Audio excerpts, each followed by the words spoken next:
Welcome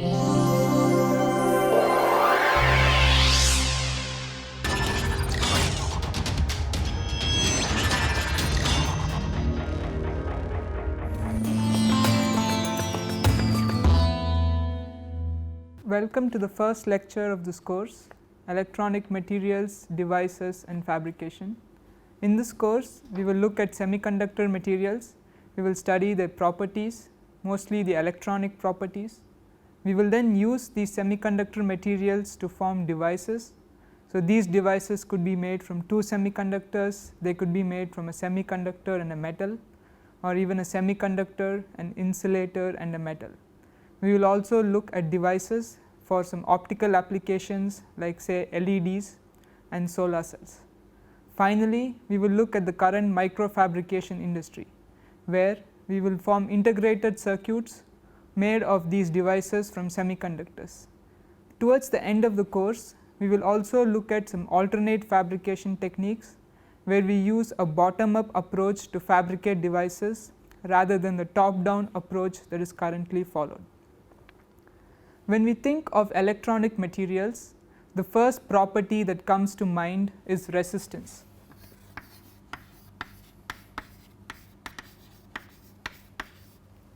Resistance or resistivity, if you will, can be used in order to separate materials into three categories. The first one is conductors. Then you have semiconductors,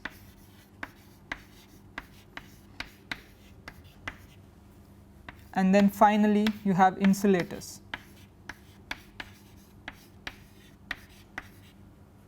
Since we will be mostly dealing with metals as conductors, I will also write them as just metals. When we think of resistance, the unit of resistance is ohm and the symbol is omega. Resistance is related to both the voltage and the current by what is known as Ohm's law.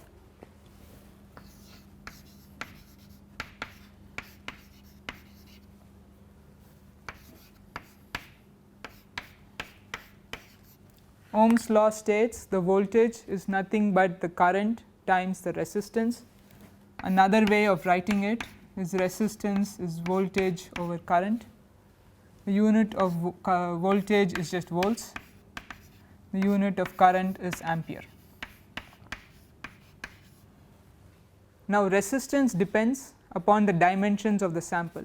So, if you have a thinner material or if you have a wire with a smaller diameter, then the resistance is higher. So, we need to think of a parameter that does not depend upon the dimensions of the sample, and this parameter is called resistivity. Resistivity is typically given as rho, and it is related to the resistance by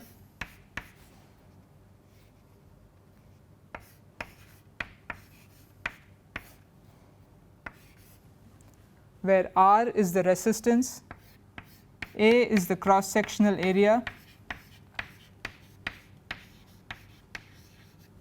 and L is the length of the sample. The unit of resistivity is ohm meter. You can also have ohm centimeter. 1 over the resistivity is called conductivity.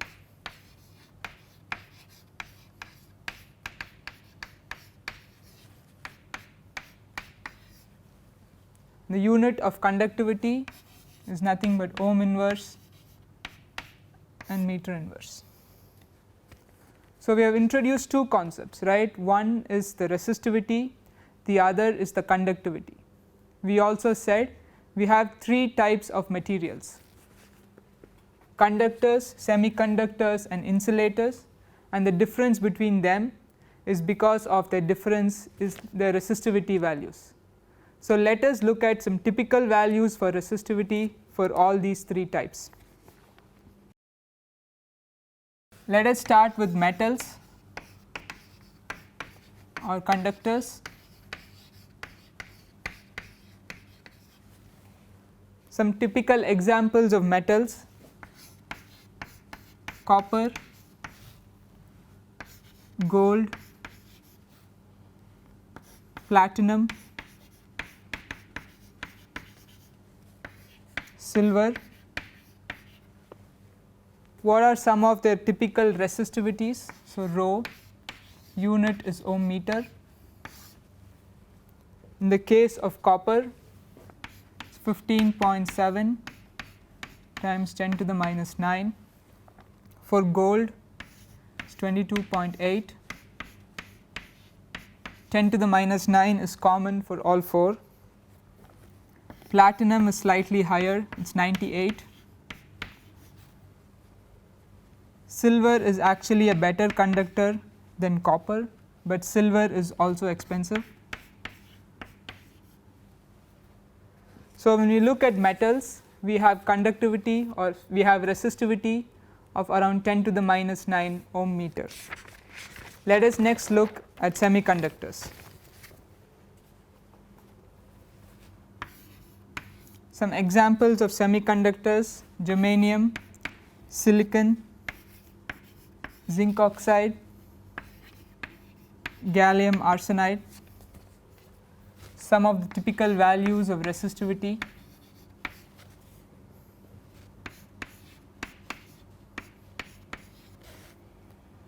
silicon is around 0.1 to 10 to the 3, zinc oxide is 10 to the minus 2 to minus 4, it's lower, gallium arsenide minus 6 to minus 2. In all of these cases, I have given a range of values. The actual resistivity or the conductivity depends upon the impurity level and also the crystalline state, whether you have a single crystal or a polycrystal.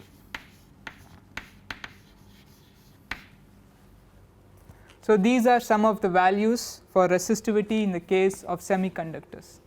What about insulators?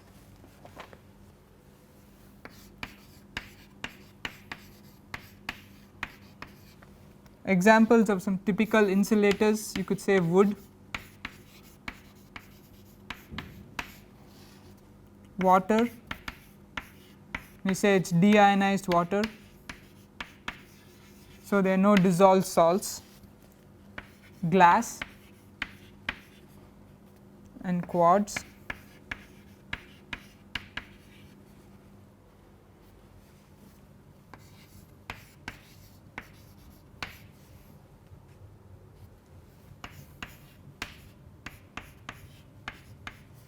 These are some typical values. So, 10 to the 5, in the case of glass, the resistivity is around 10 to the 10, 10 to the 14, depending upon if you have some doping agents in glass or not, or some impurities. In case of quartz, it's even higher. So, what we essentially see is a wide range of resistivity depending upon whether you are a metal or you have a semiconductor or you have an insulator. So, the question is how to understand this difference in these values. In order to do that, we need to look at the band gap of the material and how the band gap evolves. Our focus will be mainly on metals and semiconductors, but whatever concepts we develop, we can equally apply them to insulators. So, let us go ahead and look at how band gap evolves, starting with a metal. When you have an individual atom, the energy levels are usually sharp and distinct.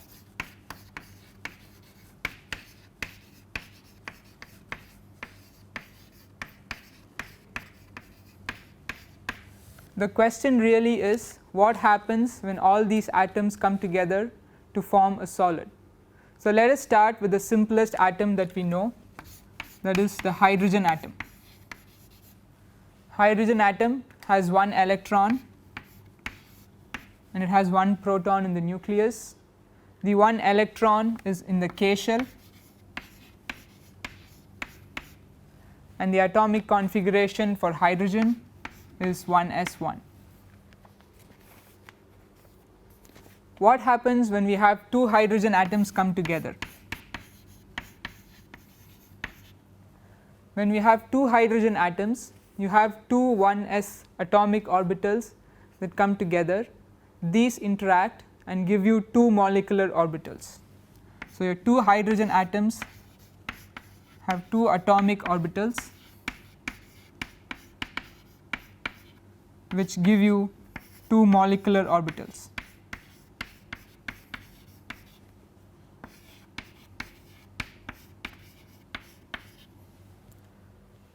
For sake of brevity, I will call atomic orbitals as AO and molecular orbitals as MO. Let us denote these atomic orbitals by the symbol psi of 1s. 1s refers to the fact that you have the electron in the 1s shell. In quantum mechanics, psi represents the wave function of the electron.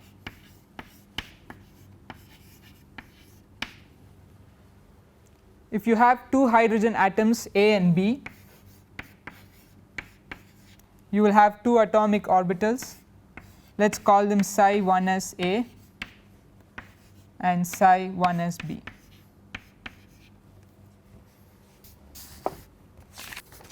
Now, in order to form molecular orbitals, these two wave functions psi 1s A and psi 1s B need to be put together, and there are two ways of doing it. You could add both of them. This is called a bonding orbital,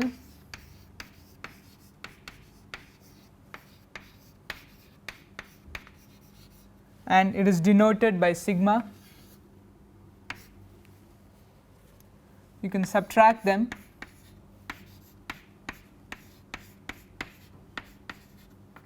and this is called the anti-bonding orbital.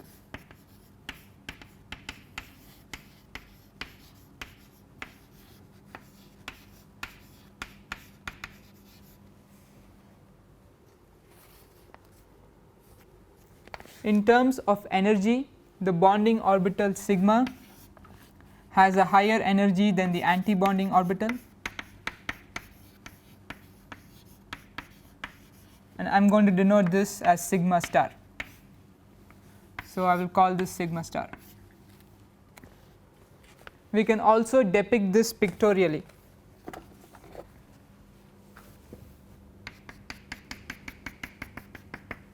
So, let us take two hydrogen atoms.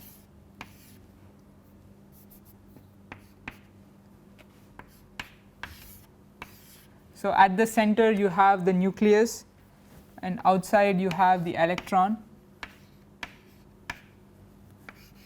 A and B. Each of them has an atomic orbital, so an atomic wave function.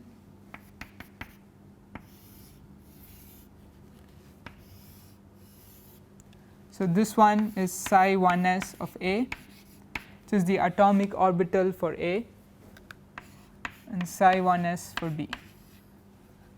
In both of these cases, I have chosen an exponential function for the atomic orbitals. There is a way of showing that it is actually an exponential function, but we will not go into it. As far as we are concerned, we have an orbital that is exponentially decreasing away from the nucleus, and we will keep it at that. So, now we have two atomic orbitals. We can either add them or subtract them. If you add them, the resultant wave function looks something like this. So, you have a minimum between the two atoms, and then you have a maximum at the two nucleus. So, this is your bonding orbital. We will call it sigma. You can also subtract them, in which case this is the anti-bonding orbital, that is sigma star. If you look at it, sigma does not go to 0 at all, it goes to a minimum between the two atoms. On the other hand, sigma star goes to a 0 between the two atoms, and this is called a node. So, the sigma has 0 nodes and the sigma star has 1 node. So, we say that the sigma has a lower energy than sigma star, right. The bonding orbital is more stable than the anti-bonding. Another way to represent this compactly is to consider your two atomic orbitals A and B. Each has one electron. When these two merge, they form both a bonding and an anti-bonding orbital. So your bonding orbital has a lower energy, that is your sigma. Your anti-bonding orbital has a higher energy, that is sigma star. Each orbital can take 2 electrons of opposite spin, so both electrons go to the sigma. Thus, when you form a hydrogen molecule from 2 hydrogen atoms, the overall energy of the system is lowered. So it is favorable to form H2 when 2 hydrogen atoms come together. You can also show this diagram by means of an energy versus bond length diagram. In that particular plot, we will have energy on the y axis and we will have bond length on the x axis. So energy is bond length. When the 2 hydrogen atoms are far apart, typically we say that the hydrogen atoms are at infinity, then what we have is simply the atomic orbitals. So I will show them here, which is the 1s orbital and it has 1 electron. Then you start to bring your hydrogen atoms together. So as they start to come together, they will see the effect of each other. Ultimately the atomic orbitals will mix and give you your molecular orbitals sigma and sigma star. So for this we will have some equilibrium distance. So let me call this equilibrium distance.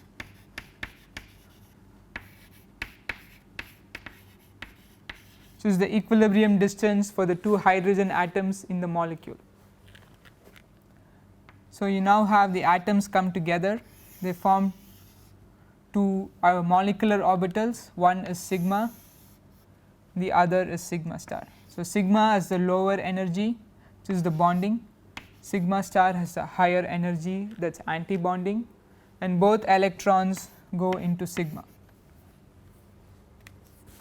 So this is the picture as far as hydrogen is concerned, right. We can use the same diagram to explain why helium 2 will not form.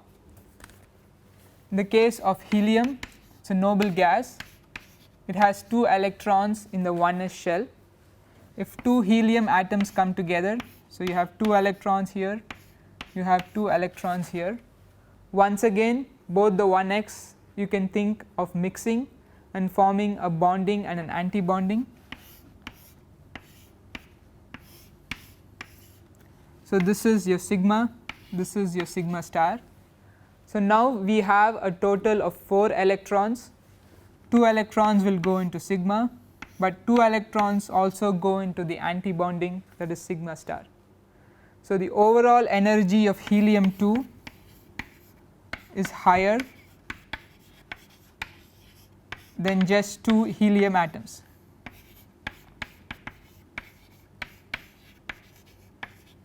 So that is why you will not have helium 2. This picture is good enough as long as we have 2 atoms. Now what if I had 3 hydrogen atoms? Let us look at that.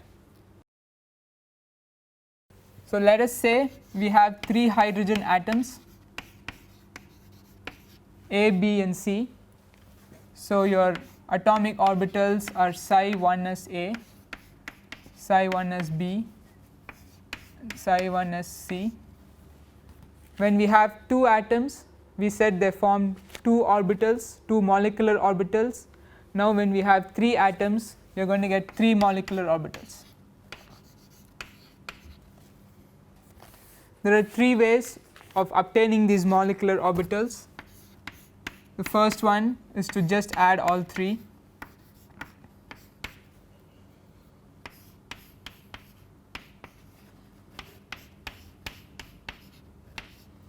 This is the lowest energy. You can also do one subtraction.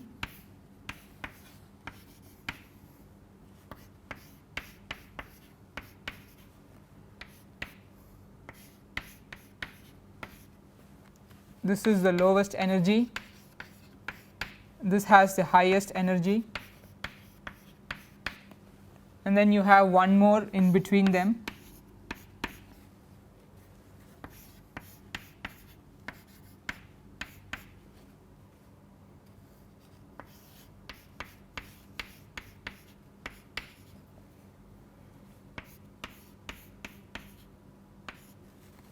So, in this particular case, the contribution from the second hydrogen atom is neglected because it is times 0. So, all you have is psi 1s A and minus psi 1s C. So, let me just write that down. So, psi 2 is nothing but psi 1s A minus psi 1s C. You can depict this pictorially again by taking 3 hydrogen atoms.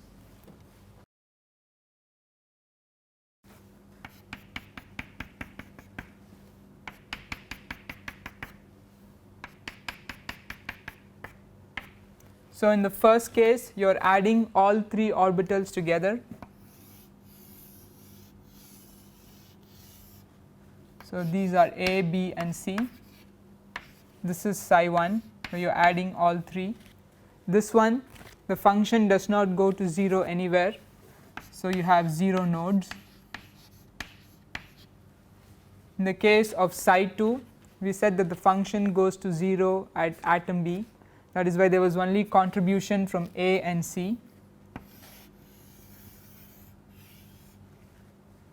This is psi 2, so it has one node, and in the case of psi 3,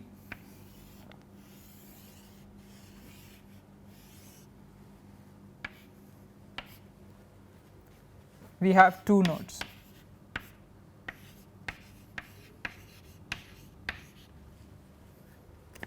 So, this is the lowest energy with 0 nodes, then you have one node which has a higher energy, finally psi 3 that has the highest energy. For this case also we can draw an energy versus bond length diagram. If we do the energy versus bond length for 3 hydrogen atoms,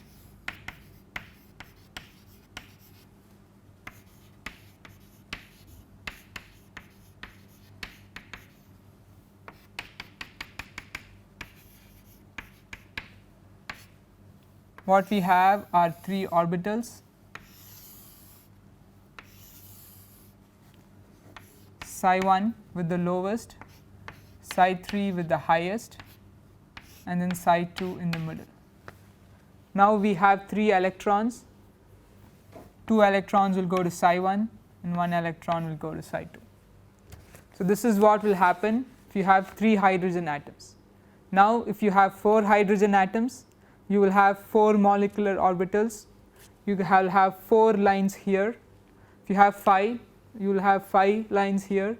So, thus as the number of atoms increases, you will have more lines on your energy versus bond length diagram.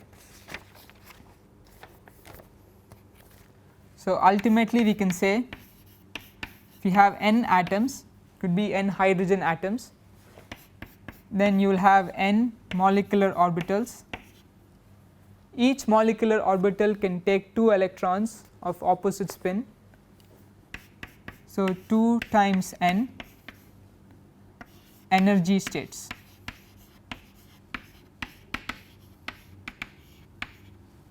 And the number 2 comes because you can have 2 electrons of opposite spin.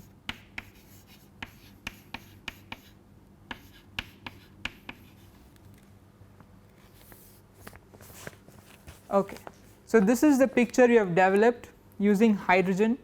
We also showed how helium will not form. What if we increase the complexity a bit further and then look at lithium? When we have lithium, lithium has 3 electrons. So, the electronic configuration is 1s2, 2s1. The 1s shell in lithium is an inner shell. So, this is an inner shell. The inner shell is usually not involved in bonding. So, we would ignore the effect of the inner shell. So, what we are interested in is the 2s1 electron, right. So, this again has one electron in the 2s shell. So, this is similar to a hydrogen atom. So, we can use the same argument for lithium as in the case of hydrogen. So, if you have n lithium atoms, taking only the 2s electron into account, you will have n atomic orbitals, which will give you 2n energy states.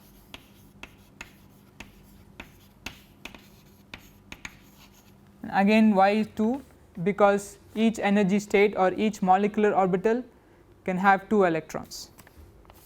Once again, we can draw an energy versus bond length diagram for lithium. So, we have energy on the y axis, bond length on the x axis. So, energy, bond length,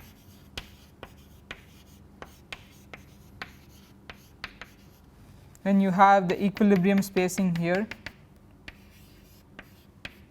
This is the equilibrium spacing of the lithium atoms when they come together to form a solid.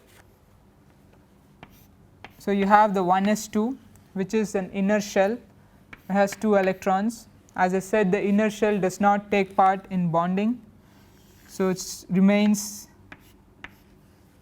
a straight line, it does not form a band. Now, you have the 2s1. If you have n lithium atoms, the 2s1 of all of those lithium atoms come together to form n molecular orbitals. So, once again we can draw this picture where we will have n lines here. In this particular case, I have drawn 1, 2, 3, 6 lines. So, in this particular case n is 6. The spacing between these lines depend upon n,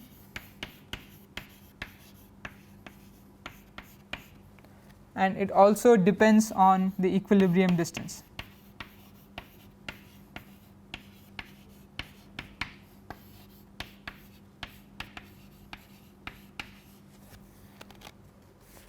So, what is a typical value of n? N is usually a very large number. For example, if you take lithium, lithium has an atomic weight of 7 grams per mole.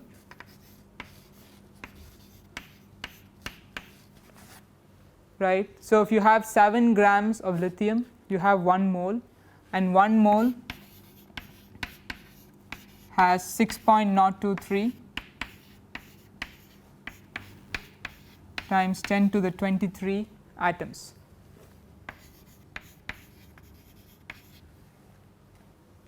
Right. This is nothing but the Avogadro number.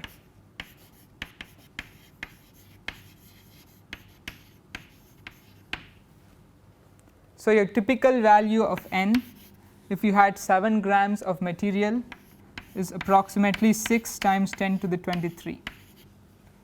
So, if you have 6 times 10 to the 23 lithium atoms coming together to form a solid, you have 6 times 10 to the 23 molecular orbitals. Each of them can take 2 electrons. So, you have 10 times or 12 times 10 to the 23 energy states.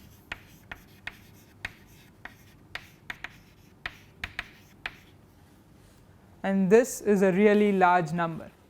So, what this means is the spacing between the individual energy states is really small. If you go back to the diagram where we drew here and had n equal to 6 and drew 6 lines, if you have n equal to 23, 10 to the 23, you are essentially drawing 10 to the 23 of these lines. So, what I am trying to say is, for really large n's, these become continuous, and what we have is an energy band. So, we can redraw the energy band diagram for lithium taking into fact that you no longer have individual molecular orbitals, but you have an energy band. So, in this case your energy is on the y axis,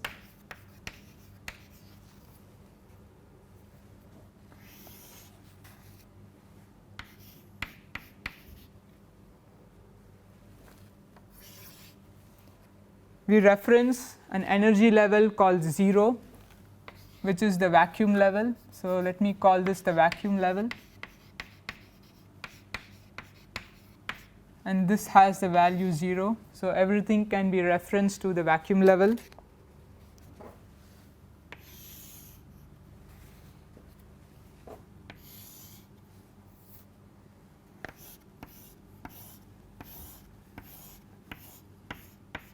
So, you have an energy band that is half full. So, in this case these are all the full states, and these are all the empty states.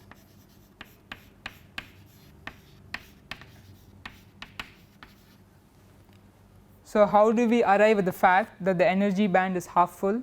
If you go back to the energy versus the bond length diagrams, energy versus bond length,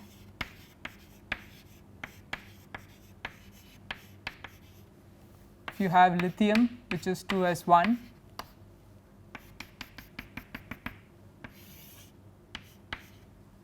you have a 1s inner shell, you have 2s1,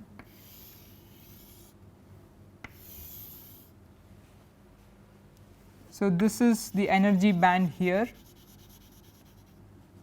and there are a total of 2 n states, but each lithium atom will only contribute 1 electron. So, you have only n electrons. So, hence only half of this band is full. So, we can erase the top half.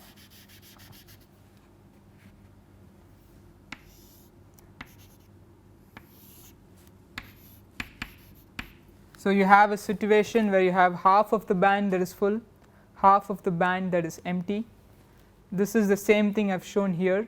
You have half a band that is full and half a band that is empty. This energy state that separates the full and the empty regions, I have labeled it as EF. EF is called the Fermi energy.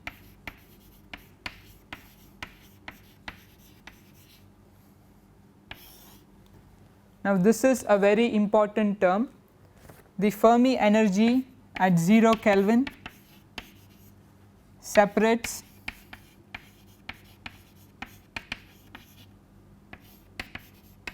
the full and empty states.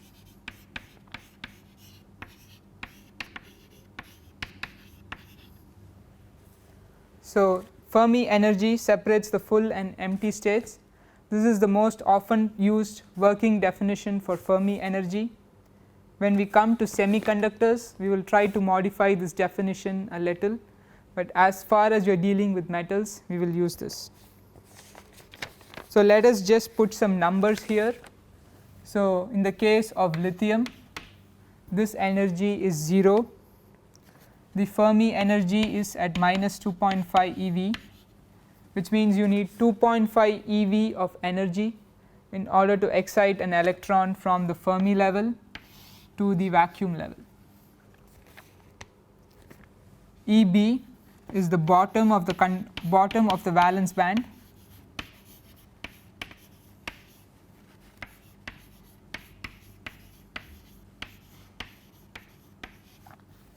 In the case of lithium, EB has a value of minus 7.2 eV. So, the units of energy that I use here, EV, is called electron volts. EV is called electron volts, is related to the energy in joules by the expression 1.6 times 10 to the minus 19 joules. So, 1 EV is 1.6 times 10 to the minus 19 joules. this is the picture as far as lithium is concerned. So, in the case of lithium, you have a 2s shell that is half full. So, you also have a band that is half full. What about magnesium or beryllium? So, beryllium has an atomic number of 4. So, it has an electronic configuration 1s2, 2s2. Magnesium is below beryllium in the periodic table, has an electronic configuration 1s2, 2s2, 2p6 and 3s2. Once again, for both of these elements, these are the inner shell. So, your outer shell is essentially an s2 configuration. This configuration is the same as in the case of helium. We saw that helium has a 1s2 configuration. So, the question is, how will beryllium or magnesium form metals or form a solid, because we know they do and helium does not. The reason is, in the case of both beryllium and magnesium, you also have the p shells and the p shells are empty. So, here you have a 2p0. In the case of magnesium, you have a 3p0. So, what you have when you form a solid is a mixing between the empty 2p0 and the full 2s2. In the case of magnesium, you have a mixing between the empty 3p0 and the full 3s2, and that is the reason why you have an unfilled state and why these are metals. So, this once again we can show this pictorially using the energy versus the bond distance diagram.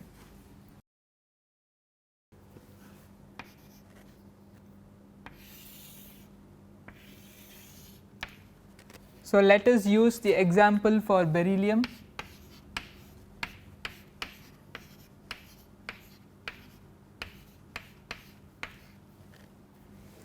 You have energy on the y axis and then bond length on the x axis, and we have some equilibrium distance.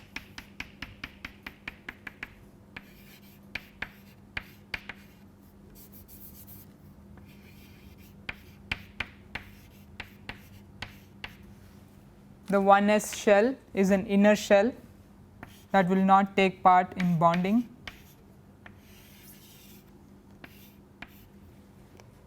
You have a 2s2 shell that is full, and you have a 2p0 that is empty. So, when you draw the bond diagram, this is your 2s shell. You also have the 2p0 shell. So, what you have is a mixing of the 2s and the 2p.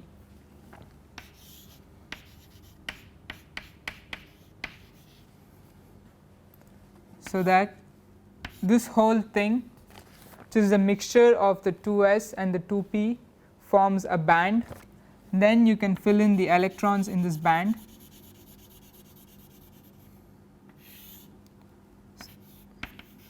So, that these are all the filled states and these are all the empty states.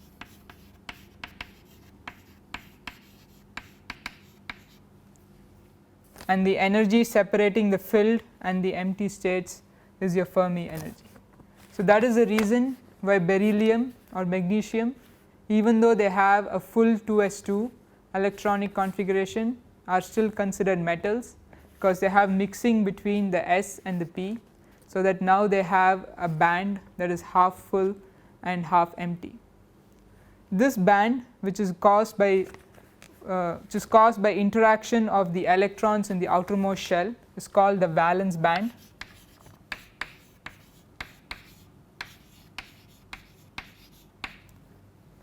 It is caused by the interaction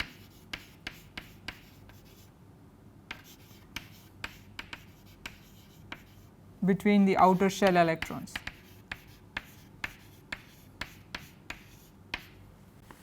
There is also a conduction band. In the case of metals, the valence band and the conduction band are both the same.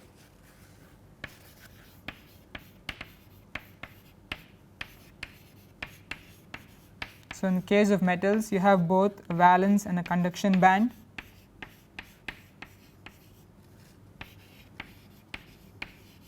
and they are both the same. In the case of semiconductors you will find that the valence and the conduction band are different and there is a gap between them. This is what we call the band gap. So, in today's class we have looked at how metals form. So, how you can start with individual atoms and then these atoms come together to form molecular orbitals. In the case of metals you find that these molecular orbitals ultimately form a band, and these bands are not completely full. There are always some empty states that are available, and this is why metals are such good conductors, because these electrons which are there in these bands can acquire energy and go to these empty states and thus can move freely within the metal, and this makes metals very good conductors. In next class we will start to look at semiconductors and we will see how we have a band gap in semiconductors. We will also look at different classifications of semiconductors.